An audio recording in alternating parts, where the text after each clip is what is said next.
It is precisely 1845 hours on September 23rd across the contested maritime expanse of the northern Black Sea near Yalta, Crimea, marking the commencement of a high-intensity, asymmetrical engagement that will rigorously test the limits of advanced integrated air defense systems against a wave of highly coordinated drone swarm tactics.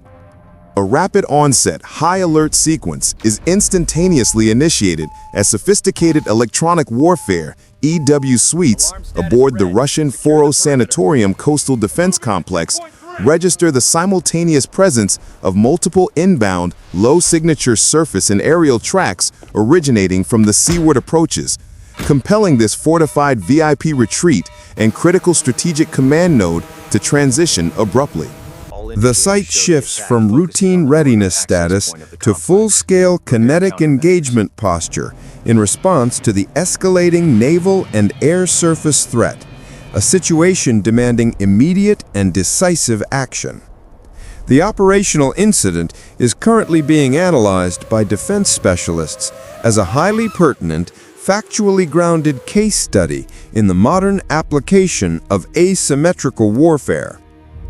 This conflict model pits expensive, layered, integrated air defense systems against an opponent employing technologically primitive, yet tactically sophisticated, synchronized drone swarm doctrine that seeks to overwhelm defenses. The significant geopolitical implications and operational context of this particular engagement are deeply rooted in the persistent military struggle for maritime control. Control of the vital Black Sea and the necessity for protecting the integrity of crucial international grain export corridors remains a critical global economic and humanitarian concern. The Foros complex, strategically situated along a sensitive sector of the Crimean coastline, functions operationally as more than a simple resort. It is a critical hub for command, control, communications, and intelligence. These C4ISR functions are essential for projecting Russian naval dominance across the western and central Black Sea regions and maintaining operational awareness. The documented inbound threat consists of a synchronized multi-domain attack employing a Magura V5 unmanned surface vessel, USV, operating in tight tactical coordination with a clustered wave of 6 first-person view kamikaze drones. This unique dual-platform strategy is designed for maximum shock and impact against static defenses. The specific mission profile executed by the Ukrainian forces is categorized as precision deterrence and saturation attack, a tactical design intended to overwhelm expensive, high-level air defenses by creating numerical and electronic clutter, exposing vulnerabilities. Barely 2 minutes have elapsed since the initial radar registration, placing the defense response timeline at 1847 hours, demanding instantaneous analysis and accurate decisions under extreme duress. The Russian ground commander initiates activation of the primary defense platform, the Pantsir S-1, a combined short to medium-range missile and anti-aircraft artillery system. This autonomous close-in weapon is designed specifically for point defense against diverse threats. Simultaneous orders are transmitted to scramble localized air cover and deploy R-330 JTEL or comparable electronic warfare countermeasures with the objective of initiating broadband jamming against a presumed drone command and control data links to disable the attacking force electronically. The incoming drones execute a classic swarm-splitting maneuver to maximize radar cross-section confusion. Some depress their flight profiles to exploit sea clutter and terrain masking, while others elevate to complicate the pantsir's demanding track-while-scan parameters, forcing strain on the system. The Magura V5 USV assumes the critical role of lead kinetic and electronic decoy.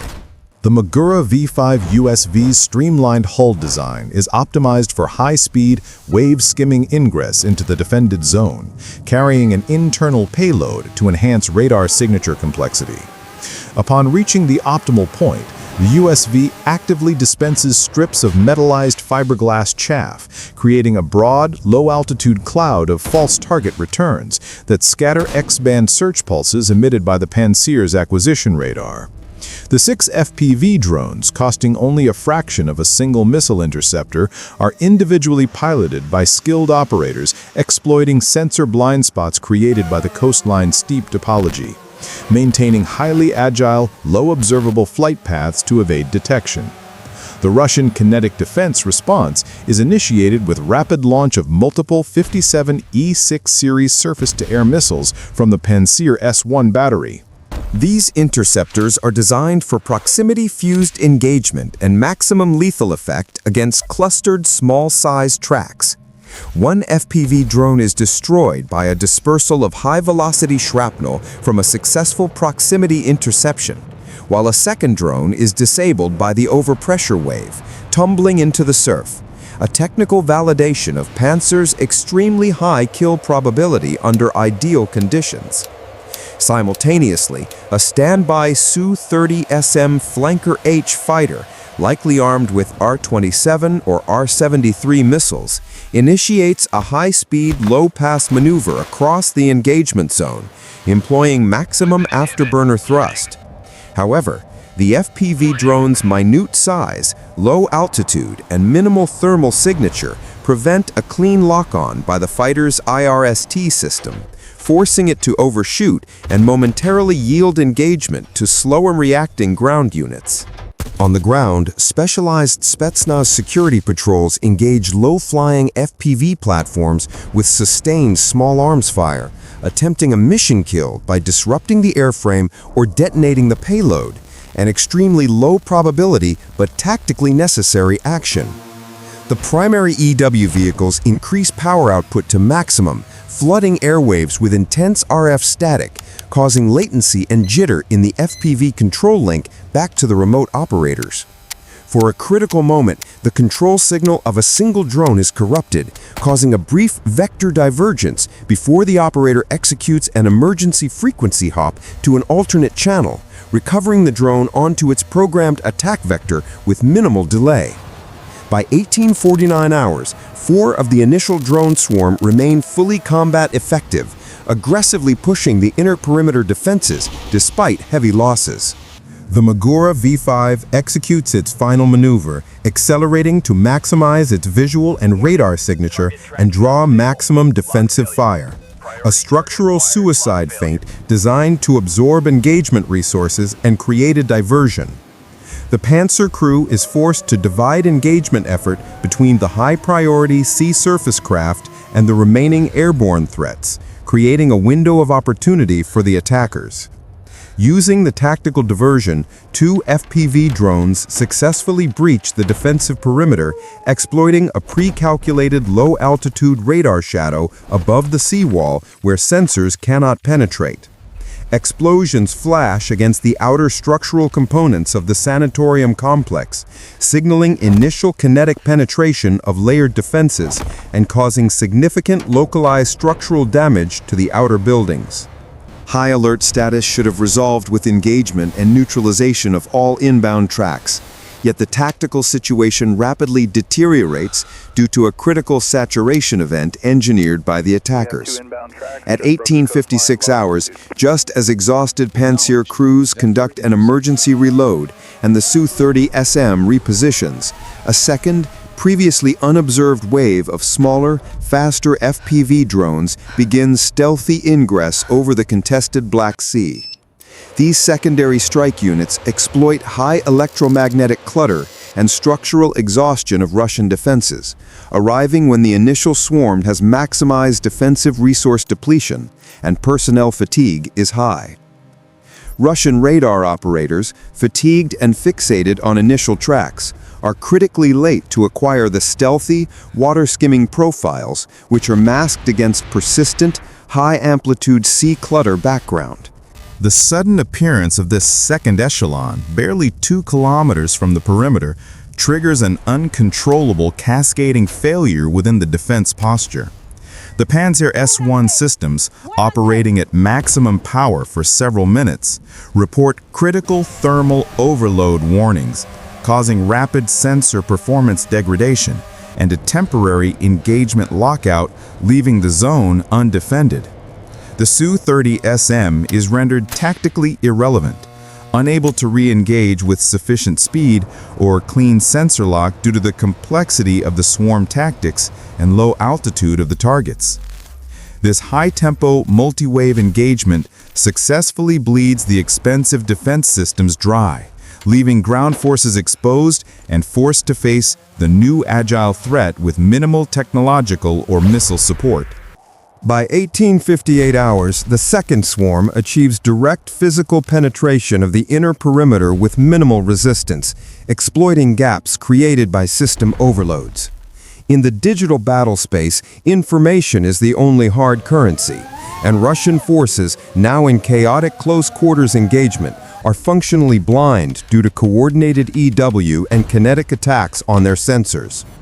One FPV drone strikes a critical radar acquisition mast, immediately plunging part of the perimeter into electronic darkness and severing crucial sensor feeds. Another drone collides with an adjacent EW vehicle, eliminating a primary high-power jamming node, further limiting tactical control and communication across the perimeter. The initial Magura V5, smoking and riddled with impacts but still structurally intact, completes its final destructive run, detonating against the main pier structure, achieving a crucial mission kill against naval access and docking infrastructure. Within the next minute, a remaining FPV drone strikes the main villa, causing a catastrophic fire on upper floors, visible for miles along the coastline. By 1910 hours, the kinetic phase is confirmed complete, resulting in successful, albeit localized, destruction of high-value infrastructure and critical C4ISR nodes within the Foros Sanatorium complex. At least 4 FPV platforms achieved direct hit, warhead-detonated impacts on primary structural targets, overwhelming the point defenses. The strategic takeaway is clear. Layered, expensive, and technically advanced integrated air defense systems, such as Pantsir S1 and supporting air assets, can be rendered temporarily non-effective and structurally vulnerable by a numerically superior, low-cost drone swarm employing sophisticated timing and tactical coordination. The engagement underscores a critical paradigm shift in modern military doctrine. The survivability of strategic fixed assets increasingly depends not merely on raw kinetic power of defensive technology, but on human operators' ability to manage overwhelming target saturation and maintain procedural discipline under extreme physical and psychological duress. Skill of the operators becomes the final defense layer, demonstrating that even advanced automated systems cannot fully compensate for cognitive and operational limitations during extreme saturation events. The attackers' precise planning and coordination effectively exploited these human system constraints to achieve mission success. This incident rewrites the future of warfare and maritime control, highlighting the stark economic reality of modern combat. The cost-exchange ratio between $1 million surface-to-air missile and a $2,000 drone has fundamentally shifted, emphasizing the asymmetric advantages of low-cost, high-coordination swarm tactics over expensive layered defense systems. The engagement demonstrated convincingly that low-cost, small-scale drone swarms, when executed with precise timing, tactical coordination, and electronic disruption, can temporarily neutralize high-value, technologically advanced defense assets. The defenders' expensive kinetic and EW resources are rapidly consumed while attackers achieve disproportionate operational effects. Human operator skill under stress, system procedural discipline, and real-time tactical decision-making were decisive in delaying, mitigating, or redirecting attacks. Even the most advanced automated systems, such as Pantsir S1 and supporting EW vehicles, are constrained by limitations in handling simultaneous, multi-domain, highly agile threats at maximum operational tempo.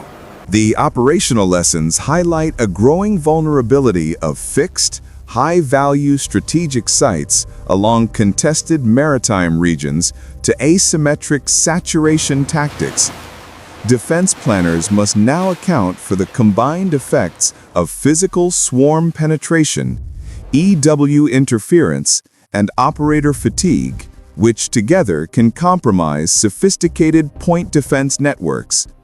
The attackers' combined use of sea-skimming USVs, low observable FPV drones, chaff dispensing decoys, and frequency-hopping communications represents an optimized, low-cost method of defeating otherwise robust integrated air defense networks. The engagement sets a precedent for future asymmetric operations against similarly fortified targets worldwide.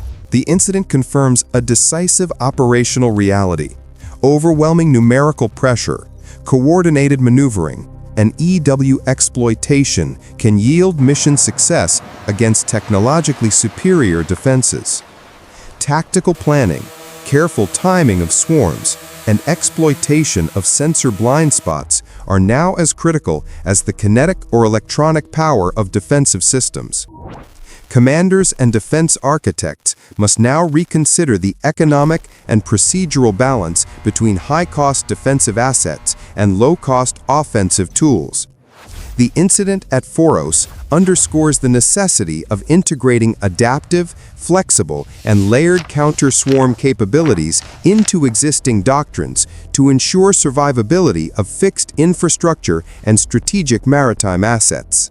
The engagement exemplifies a paradigm shift in modern maritime and asymmetric warfare. Success increasingly hinges on exploiting procedural and cognitive constraints of human operators and automated defense systems, rather than merely outmatching the adversary in raw technology or firepower. The documented outcome from 1845 to 1910 hours provides a clear, data-driven case study for military analysts worldwide, illustrating both the capabilities of coordinated drone swarms and the limits of point defense systems under extreme sustained operational pressure. Lessons drawn here are expected to directly influence future tactical and strategic planning. The engagement conclusively demonstrates that survivability of strategic, high-value assets is not guaranteed solely by technological sophistication. Operational success depends equally on human system integration, procedural rigor, and the ability to respond dynamically to asymmetric multi-wave attacks. Ultimately, the Foros Sanatorium incident represents a decisive shift in modern combat doctrine. The cost-exchange ratio between inexpensive swarm drones and expensive air defense assets favors the attacker, redefining maritime control, saturation engagement strategies, and the foundational principles of integrated air defense in the 21st century.